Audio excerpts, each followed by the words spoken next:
Hey folks, so next week is the next regulation edition of Trek Actually, which will be the episode about how Star Trek doesn't actually understand evolution. But to kill some time between now and then, I figured I'd throw in another Star Trek video. It's going to be one of them there, not actually Trek Actuallys, but I did put a little tiny bit of work into this one because the thing is, when you watch this video, okay, assuming you watch this video on the day that it is released, which would be November 13th, it's actually the birthday of one of our favorite members of the Star Trek family, one of our most beloved Star Trek actors, none other than Mr. John Delancey, who, of course, played Q for many, many years on Star Trek The Next Generation, one episode of Deep Space Nine, and a few episodes of Star Trek Voyager. So it's Q's birthday, basically, November 13th, the day this video comes out, and I thought I would do another Star Trek trivia quiz like I did for Captain Picard a few months ago.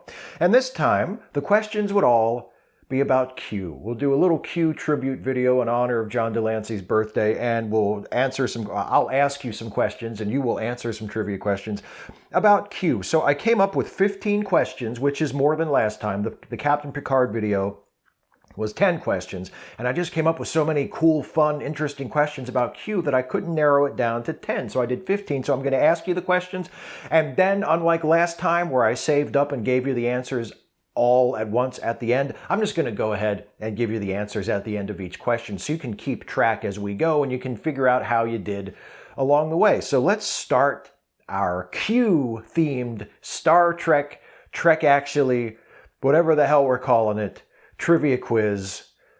I'm not sure if I'm going to do a graphic here, but if I do, I'll just put it right here. And good. Okay, question number 1. In TNG's pilot episode, Encounter at Farpoint, Q initially appears on the bridge of the Enterprise as a European human of Earth's Renaissance era. What form does Q take when he first appears on the bridge in his next episode, Hyde and Q? A 21st century American soldier. B, a 24th century Starfleet admiral. C, a 19th century Marshal of France. D, an Aldebaran serpent. Those options one more time if you're having a second to make up your mind. A, 21st century American soldier. B, 24th century Starfleet admiral. C, 19th century Marshal of France. D, an Aldebaran serpent. What form did Q take when he first appeared on the bridge in the episode Hyde and Q? And the answer is D, an Aldebaran serpent. And that's him right there. Question 2. The courtroom in which Q places Picard and his crew on trial in Encounter at Farpoint is taken from which era of Earth history? A, the Middle Ages. B, the post-atomic horror. C, the eugenics wars. D, the brush wars. What era is the courtroom from Encounter at Farpoint, where the Enterprise crew is placed on trial for the crimes of humanity, taken from? A, the Middle Ages. B, the post-atomic horror. C, the eugenics wars. D, the brush wars. And the correct answer is B. According to Captain Picard, it is the post-atomic horror, which we are led to believe followed World War III. So there you go. After the eugenics wars, after the brush wars, way the hell after the Middle Ages, the post-atomic horror. Question 3. What does Riker drink during his conversation with Q on the planetoid during Hyde and Q? Remember when Q brings them all down to the planet to play a game and him and Riker have a little talk in his tent? What does Riker drink during that conversation? A, lemonade. B, iced tea. C, whiskey sour. D, chocolate milk. What does Riker drink during his conversation with Q on the planetoid during Hyde and Q? A, lemonade. B, iced tea. C, whiskey sour. D, chocolate milk. And the correct answer is A, lemonade. I was just thinking how much I would love a old-fashioned lemonade And Q says, and so it became that, quite a thirst quencher. It's kind of buttering Riker up. Like, do you really think that Q digs lemonade that much? Anyway, question 4. Besides claiming that they will need his help for what lies ahead, what reason does Q give for wanting to join the crew of the Enterprise in Q Who, which is the second season episode? What reason, other than saying that they will need his help, does Q give for wanting to join the crew? A, he's homeless. B, he wants to see if anyone aboard is worthy of becoming a Q. C, he wants to understand humanity's need to explore. Or D, he's bored. What reason, other than the fact that they will need his help for what lies ahead, does Q give for wanting to join the crew of the Enterprise in Q Who? A, he's homeless. B, he wants to see if anyone aboard is worthy of becoming a Q. C, he wants to understand humanity's need to explore. D, he's bored. And the correct answer is A, he's homeless. I stand before you a homeless entity. Question 5. What is Q's advice to Geordi for how to stop Braille 4's moon from falling out of orbit in Voyager Q? A, make the moon disappear. B, push the moon back into orbit using a warp field. C, change the gravitational constant of the universe. D, change the electric charge of the moon.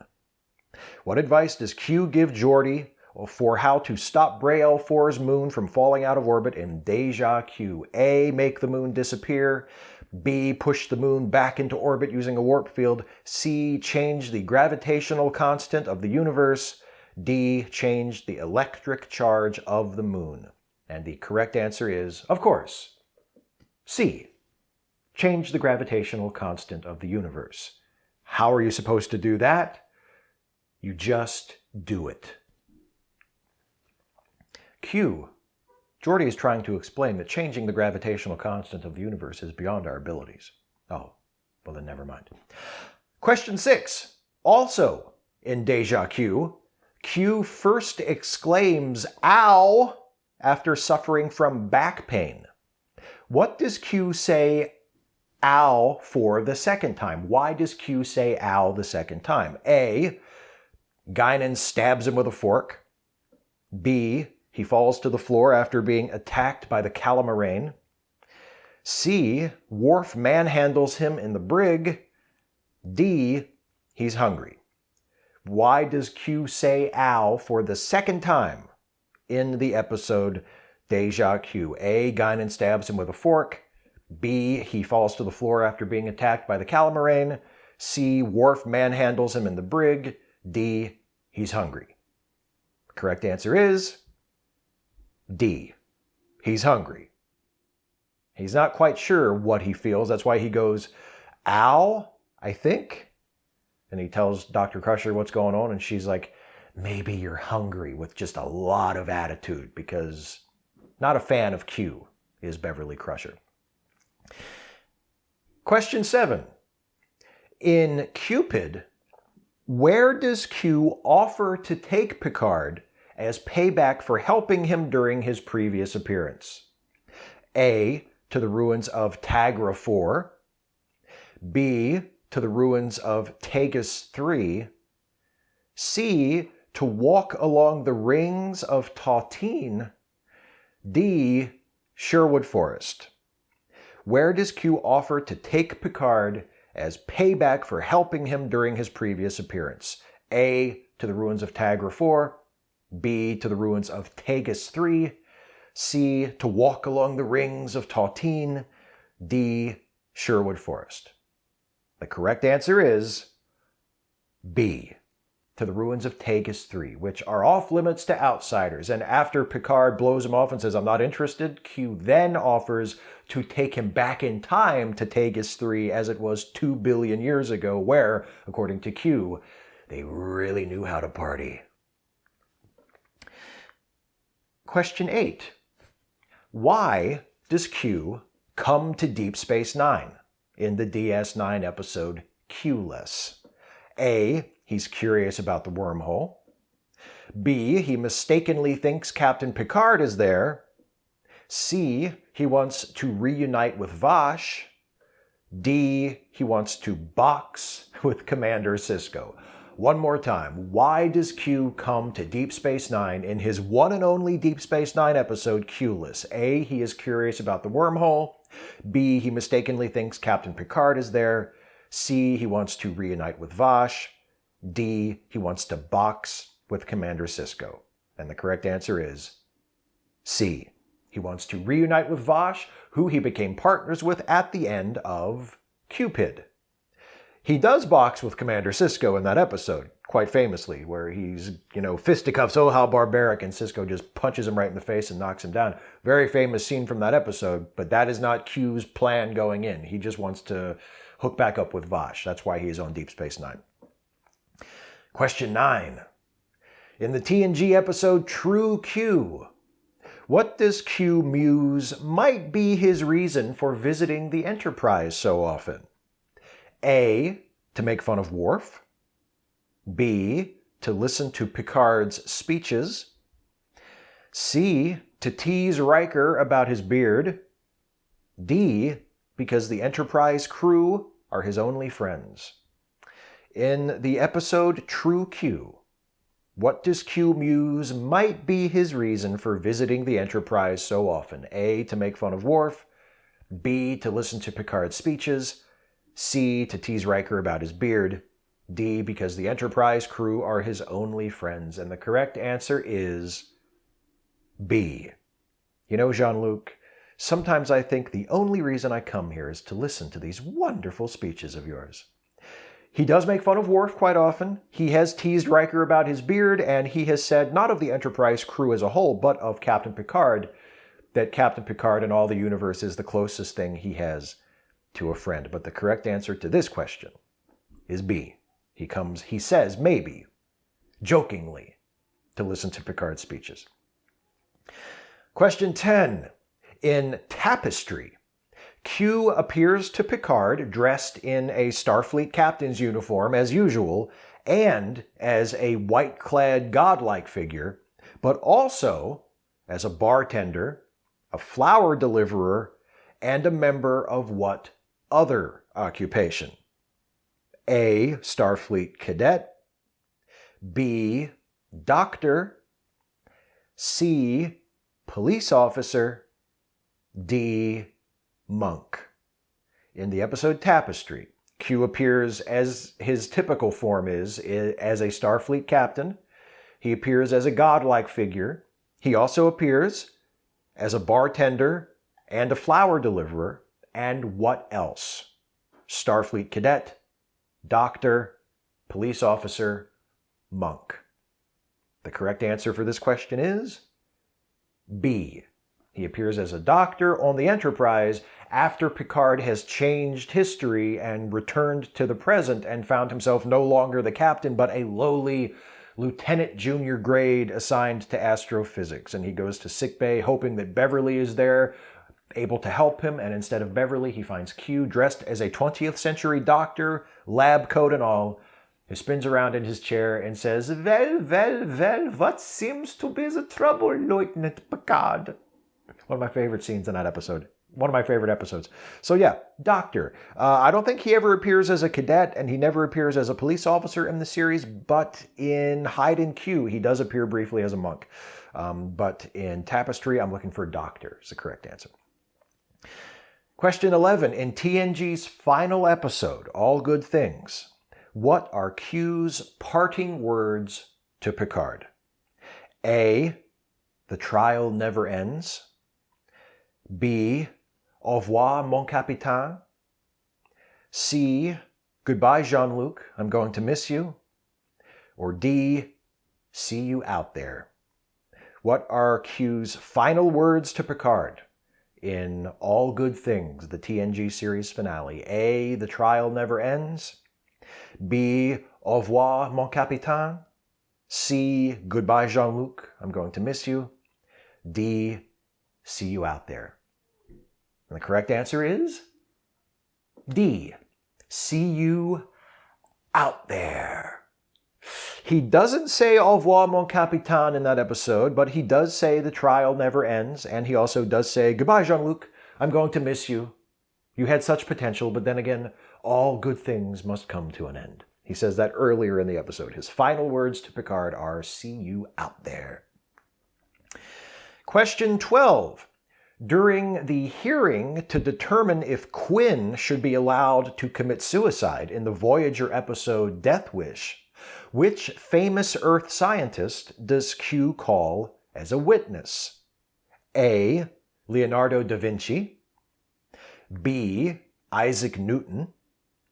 C. Albert Einstein. D. Stephen Hawking in the episode Death Wish, which is Q's first appearance on Voyager, which also features the other Q, who is eventually named Quinn, who wants to be able to end his own life. They're having that hearing with Captain Janeway presiding to decide what happens. Q calls a famous Earth scientist as one of his witnesses. Which scientist is that? A. Leonardo da Vinci. B. Isaac Newton. C. Albert Einstein. D. Stephen Hawking. The correct answer is B. Isaac Newton, who, we learn, had the apple fall on his head, which caused him to invent the whole physics thing, because the other Q, Quinn, jostled the tree and caused the apple to fall and hit Newton on the head. Leonardo da Vinci does appear in holographic form in other Voyager episodes. Albert Einstein and Stephen Hawking also appear in holographic form in an episode of TNG along with Isaac Newton. So his Voyager appearance is not the first appearance of Isaac Newton, or at least of the image of Isaac Newton in Star Trek. He also appears in Descent, the TNG episode. But in Death Wish, it is Isaac Newton who Q calls as a witness. The other two witnesses that he calls to make his case are, of course, Maury Ginsburg, the sound guy for Woodstock, and our own Commander Riker. Okay. Question 13. In the Voyager episode The Q and the Gray, for about how long does Q's ex-girlfriend say they were involved? A. 10,000 years.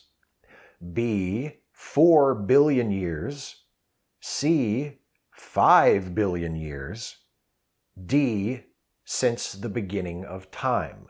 In The Q and the Gray, how long does Q's ex-girlfriend say they were involved? A. 10,000 years. B. 4 billion years. C. 5 billion years. Whew, pardon me, hiccup. D. Since the beginning of time. And the correct answer is B. 4 billion years. I don't have a quip for that one, just 4 billion years. Question 14. In the Voyager episode Q2, how does Q show his appreciation to Captain Janeway for her help in getting his son reinstated to the Q continuum?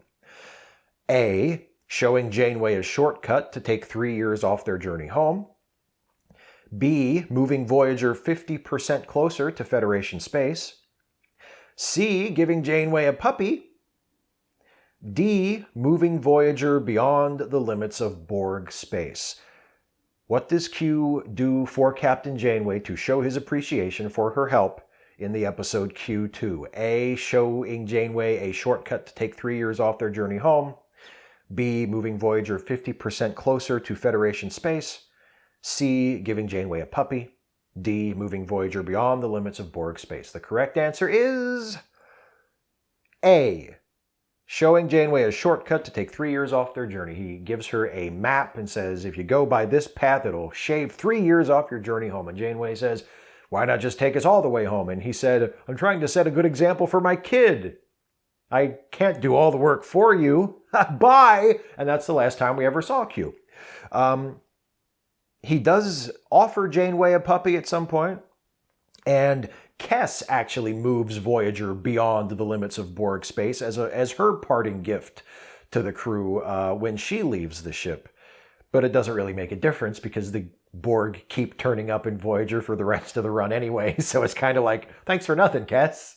They're still, the space that we're still in is swarming with Borg. Thanks a lot. Anyway, that's not Kess's fault. It's just that Voyager is a very poorly written series. Episode. Question 15. Final question. And for this, we will go back to TNG one last time for what I think is maybe the most difficult question on the quiz. So kudos to you in advance if you get this one right. Final question. In the TNG episode Cupid, what does Q say is his new word for the day? A, pedantic. B, illustrative. C, perspicacious. D, constructive. In the TNG episode Cupid, what does Q say is his new word for the day? A, pedantic. B, illustrative. C, perspicacious. D, constructive. And the correct answer is D, constructive. He shows up in Picard's ready room. He wants to do him a favor to pay him back for helping him get reinstated into the continuum after losing his powers in the previous episode. He says, just name it. Just tell me what you need me to do for you to make us even, and I'll be gone. And Picard says, just be gone. And that will be plenty of payback. And Q says, no. It has to be something more constructive. That's my new word for the day. Correct answer is constructive. Well, that's my my Q-centered Star Trek trivia quiz. I hope you enjoyed it. I hope you had fun.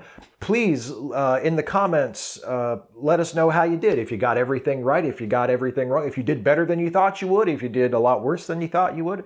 Did you think it was a fun quiz? Did you think it was the biggest waste of time you've had on the internet today? Whatever you think of the quiz, however you did, let us know in the comments. It was fun last time when I did the Picard quiz to have everybody sort of chime in and say, oh, I got this many right, or I got this many wrong.